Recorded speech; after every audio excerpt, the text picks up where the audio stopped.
Europe Matin. Patrick Cohen. Les pourquoi de l'actu, Philippe Vandel. Pourquoi le football se joue-t-il à 11 ? Alors aujourd'hui, nous sommes le 11 septembre, c'est notre 11e matinale. Ah, vous les comptez ? Ouais, tu veux faire exprès, tu n'y arrives pas. Et je me suis dit, pourquoi 11 joueurs dans une équipe de foot ? Pourquoi pas un compte rond, 10, 15 ou 12 ?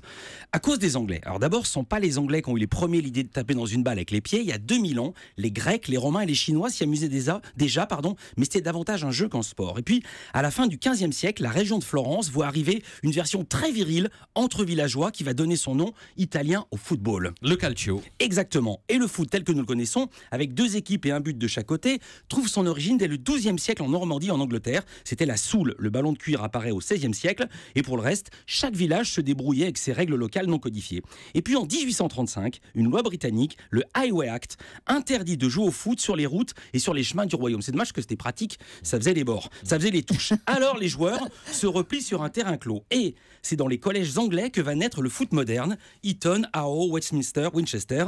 Chaque collège a ses propres règles et le nombre de joueurs varie, la taille des buts également. Mais une constante peu à peu se dessine. Pour des raisons pratiques et pour renforcer l'esprit de corps des adolescents, les équipes étaient constituées par dortoirs. Et oui, parce que les collèges UP, c'était des pensions. Or, chaque dortoir avait 10 élèves. On est presque au but, mais pas tout à fait, parce que 10, c'est pas 11. Alors j'y viens. À l'époque, il n'y a pas de 4-4-2, il y a une seule tactique. Tout le monde joue devant en attaque. Sauf qu'il y a trop de buts, c'est trop facile. Alors pour compliquer la tâche, on décide de placer un type dans les buts qui avait le privilège d'attraper le ballon à la main, le gardien de but. Oui, mais personne ne voulait jouer dans les buts. Alors on a choisi naturellement le surveillant de chaque dortoir, obligé de s'y coller, le pion et ses élèves, 10 plus 1 égale 11. Géraldine Vosner va vérifier cette addition, elle est à vos côtés.